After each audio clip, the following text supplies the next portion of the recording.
Okay, let's dive right in. We're going to completely hack Chapter 5 of your science textbook today so you can totally ace your exam without dying of boredom. Welcome to the Explainer. Now, I know staring at a thick biology chapter can feel super overwhelming, right? But today, we're breaking down life processes in a way that actually makes sense. I want you to think of your body, and literally the body of every living thing out there, as this highly advanced, self-sustaining machine. But hey, how does this machine even know it's alive? Like, what keeps it running on autopilot even when you're fast asleep? We always talk about living versus non-living, right? But here's the wild part. Are viruses actually alive or dead? Think back to the recent coronavirus pandemic.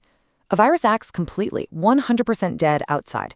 It's basically inactive, literally just chilling like a speck of dust.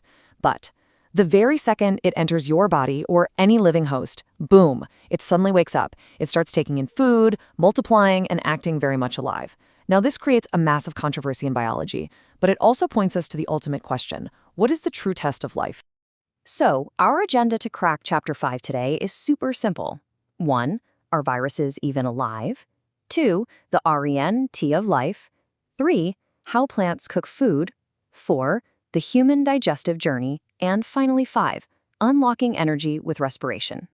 All right, let's kick things off with Section 1. Are viruses even alive? Now, what's genuinely fascinating here is the real secret to life. Because the ultimate test for life isn't just stuff you can see, like running around, walking, or a plant physically sprouting up. Nope, it's this completely invisible molecular movement happening inside you, literally right now. Even if a plant doesn't look like it's growing at all, inside, water and minerals are just rushing through its system. And in your body, blood is constantly shuttling oxygen and nutrients around. Without this continuous, invisible molecular movement, your body's complex tissues and cells would just break down over time. It's an absolute must-have for constant repair and maintenance. Moving right along to Section 2, the RENT of life. Okay, definitely mark this shortcut down for your exam. There are 4 absolutely essential life processes, and you can easily remember them with the word RENT. Respiration is how we extract energy. Excretion is how we throw out the toxic waste. Nutrition is how we take in fuel, and transportation is how our blood moves all these things around. So if you ever blank out on a test about what the life processes are, just tell yourself, hey, you gotta pay the rent to stay alive. Let's zoom in on the N in RENT for a second. Nutrition. This perfectly illustrates the 2 main teams here on Earth. First, we have autotrophs, like green plants. They're the producers. They take really simple, boring, inorganic stuff like carbon dioxide and water and magically turn it into complex food. And here is what's absolutely crucial for your exam. You need to know how they store their extra energy. Plants save their leftovers as starch. On the flip side, we have heterotrophs, like us humans. We're the consumers. We basically steal that complex food, break it down using biological catalysts called enzymes, and when we happen to eat a bit too much, we store our extra energy in our bodies as glycogen. All right, Section 3, how plants cook food. So, the really crucial takeaway here is that photosynthesis isn't just some fairy tale magic. It is a very strict 3-step chemical process. Step 1. The green pigment, chlorophyll, acts exactly like a tiny solar panel to absorb light energy. Step 2, that light energy gets converted into chemical energy, and water molecules are just violently snapped apart into hydrogen and oxygen.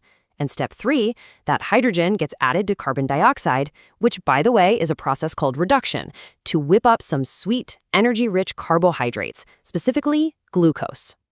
But wait, why does this happen exactly? And how do we actually prove that plants need all 3 of these specific ingredients to cook? You know, in biology, we can't just take someone's word for it, right? We actually have to test it out. And here is your ultimate cheat code for those tricky plant experiments. The blue-black rule. If you drop iodine on a leaf and it turns this crazy deep blue-black color, it means starch is present. And if starch is present, it means photosynthesis absolutely happened. Imagine you take a plant, stick it in a dark closet for 3 days to completely drain its stored starch, and then cover part of its leaf with tape so no sunlight hits it. Guess what? When you do the iodine test later, the part hidden from the sun will definitely not turn blue-black. Why? Because no sunlight equals no photosynthesis. Oh, and here's a massive tip for a super common exam diagram you'll probably see. You might be shown 2 plants inside glass jars, and one of those jars has a little plate of potassium hydroxide, or KOH, sitting right inside it. Listen, if you ever spot potassium hydroxide in an exam diagram, instantly remember that it acts exactly like a chemical sponge for carbon dioxide. It literally sucks all the CO2 out of the air inside that jar. So when you test that plant's leaves later with iodine, it won't turn blue-black. This proves, once and for all, that without CO2, photosynthesis just stops dead in its tracks. Let's jump to section 4, the human digestive journey. Do me a favor and take a mental screenshot of this table right now. Seriously, these are the exact biological catalysts, the enzymes that are chopping up your food at every single station. Digestion actually kicks off the very second food hits your mouth.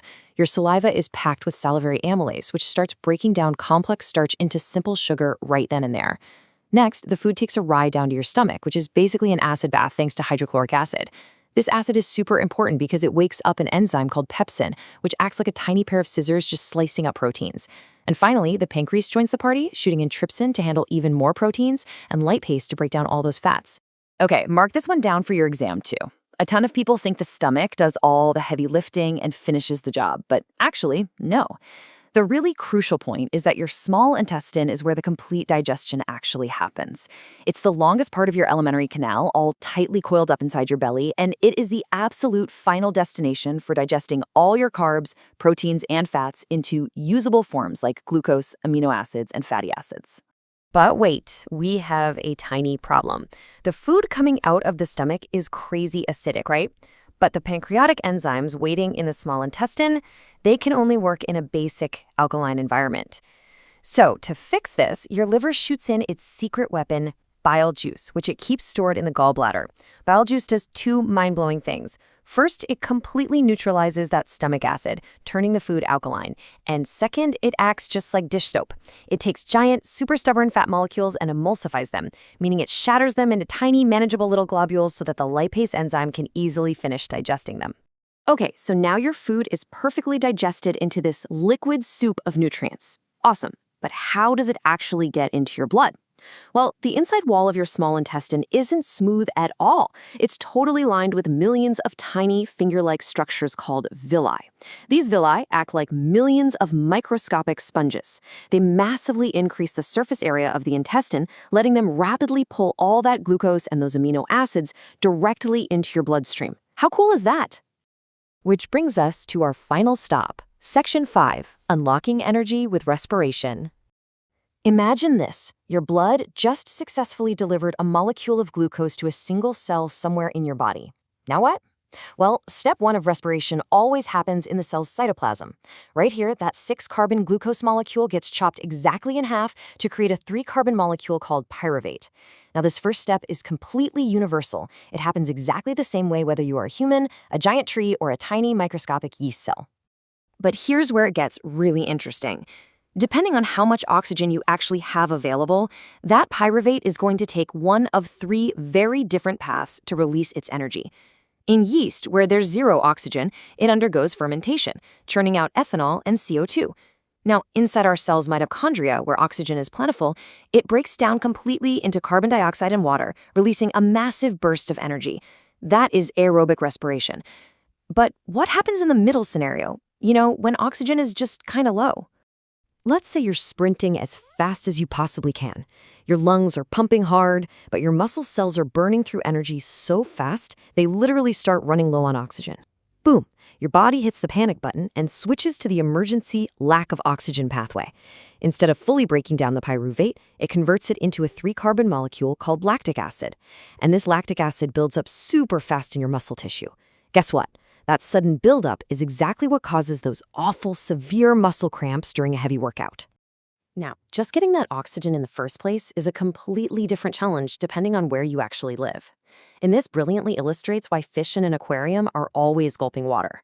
Water actually has a really low amount of dissolved oxygen compared to the air that we breathe. Because of this, aquatic animals like fish have to work way harder. They're constantly pumping water over their gills at a frantic pace just to get enough oxygen to survive. Meanwhile, as terrestrial animals, we have the total luxury of abundant oxygen in the air, which lets us breathe way slower, using our complex lungs. Everything we've talked about, all of this hard work, the digestion, the breathing, the blood pumping, it is all done to produce ATP. That is the universal energy currency of your cells. Every single time your cell needs to do a job, it spends an ATP molecule. And breaking down just one single mole of ATP gives your body exactly 30.5 kilojoules of energy. That specific number is what powers your muscle contractions, your nerve impulses, and basically keeps your entire biological machine running.